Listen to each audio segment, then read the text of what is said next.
France. November 1944. Somewhere between the Moselle River and the frozen edge of the Siegfried Line. The supply lines had been broken for 6 days. Private First Class Danny Kowalski hadn't eaten a real meal in 3 of them. He was 21 years old, sitting in a frozen foxhole with mud packed into his boots, watching his hands shake. Not from fear, but from cold and hunger combined into something that didn't have a name anymore. The men around him weren't talking much. Sergeant Roy Hatcher had stopped making jokes 2 days ago. Corporal Leon Webb kept checking his canteen even though he already knew it was empty. They all knew. The rations hadn't come through. Nobody explained why. Word traveling down the line said the roads were bad. Another rumor said the trucks broke down.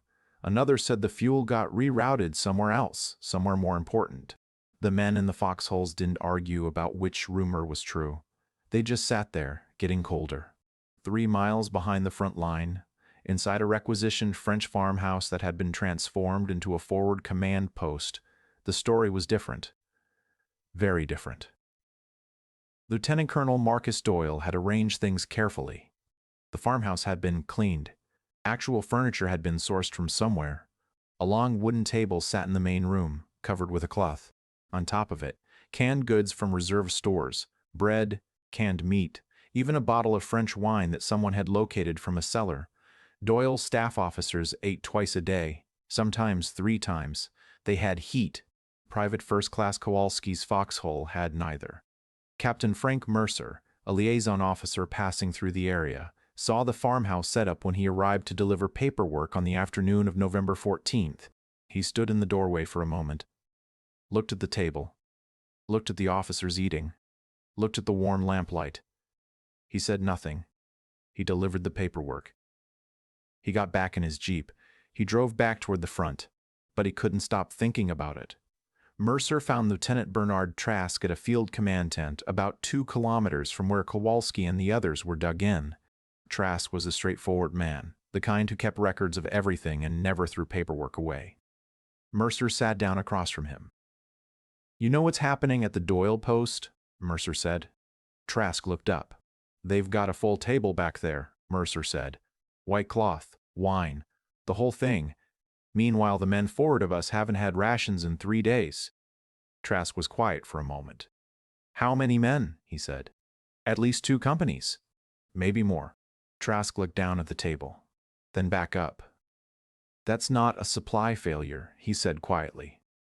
"That's a priority decision." Neither man said anything else for a while. Outside the tent, the wind moved across the frozen field. Somewhere in the distance, artillery rolled through the night like thunder that never quite stopped. By the morning of November 15th, the situation had moved up the chain. Major Gerald Holt, the battalion XO, received a written report from Trask that laid out the supply discrepancy with careful, measured language. Holt read it twice. He walked outside. He stood in the cold for a few minutes doing nothing. Then he walked back inside and wrote his own report upward. He didn't call Doyle. He didn't ask for an explanation first. He'd been in the army long enough to know that some things needed to travel up the chain without warning. Let the people above sort out what was true. His report reached regimental headquarters before noon. By early afternoon, it had moved further. By evening, it was somewhere it couldn't be ignored. General George Patton received the report at 1900 hours. He was at his own command post, standing over a map table, when his aide Captain Douglas Reeve handed it to him without comment. Patton read it. His expression didn't change. He read it again, set it down. He asked only one question. "How many days?" "3 days without rations for the forward companies, sir," Reeve said. "Possibly 4 for some." Patton said nothing. He picked up the report again. Read it one more time. Then he set it down very slowly and looked at the map. The room was quiet. Nobody moved. Patton reached for his jacket. "Get the jeep ready," he said. They arrived at Doyle's farmhouse command post at 2130 hours. No advance warning had been sent.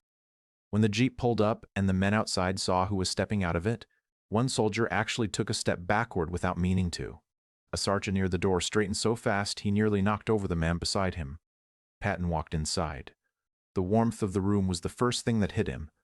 The lamplight, the smell of food, the table still partially set from the evening meal, 3 staff officers still seated, coffee in hand, looking up with expressions that moved rapidly from confusion to recognition to something much worse. Patton stood in the doorway. He didn't shout. That was the thing nobody expected. He didn't raise his voice immediately. He stood there for a long moment, looking at the room, the table, the food, the warmth, the officers in their clean uniforms. The room went completely silent. Lieutenant Colonel Doyle rose to his feet. "General Patton, sir. We weren't expecting." "Sit down," Patton said. Doyle sat down. Patton walked slowly to the table. He looked at what was on it. He looked at the men seated around it. He turned and looked back at the door as if measuring the distance between this room and where his soldiers were sitting in frozen mud. He turned back. "How long have the forward companies been without rations?" he said. Nobody answered immediately.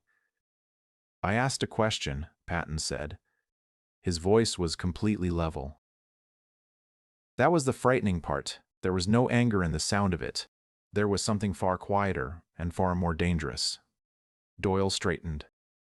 "There were supply line complications, sir. The roads."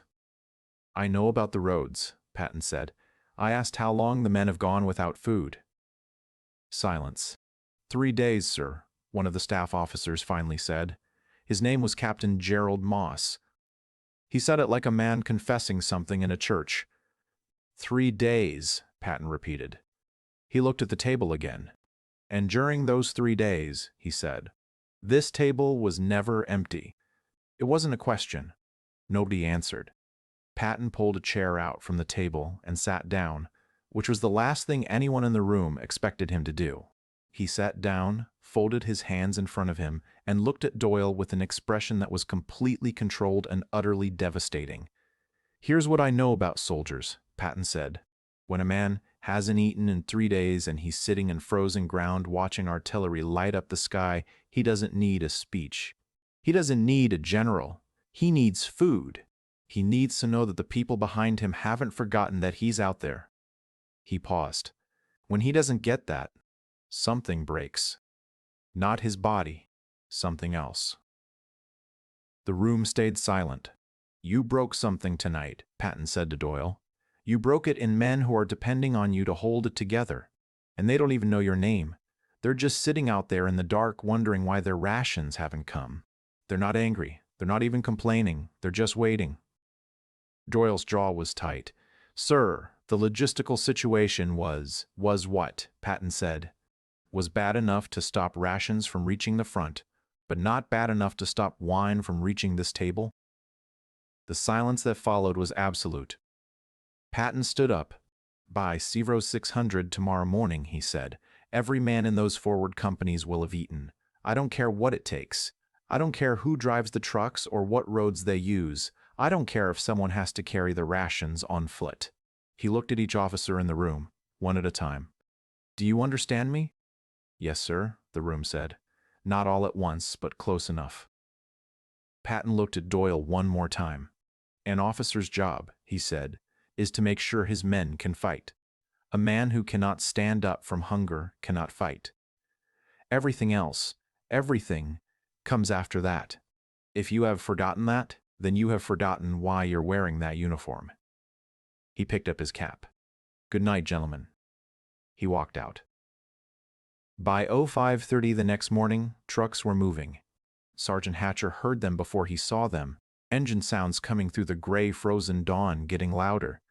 He crawled out of his foxhole and stood up and watched the headlights appear through the tree line. He didn't know what had happened.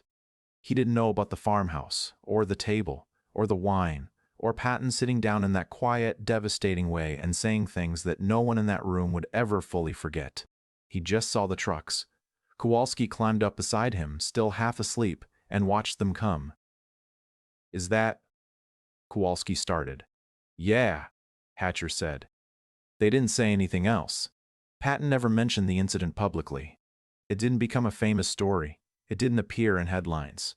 It was one night in November 1944, in one farmhouse, in one small piece of a war that covered an entire continent. But the men who were in that room never forgot it. And somewhere out in the frozen dark, men who never knew his name ate that morning because he showed up when he didn't have to, because he read a report and asked one question and got in a jeep at night, because he understood something that is easy to forget in wartime and maybe in every other kind of life too. That a leader is not the man who eats first. A leader is the man who makes sure everyone else has eaten before he even sits down. The war would continue. The cold would continue. The dying would continue. But that morning, in 2 companies dug into the frozen ground east of the Moselle River, the men ate. And for a few hours, that was enough. What would you have done? Let us know in the comments below. And if you want more World War II stories where humanity, war, and difficult decisions collided, make sure to subscribe.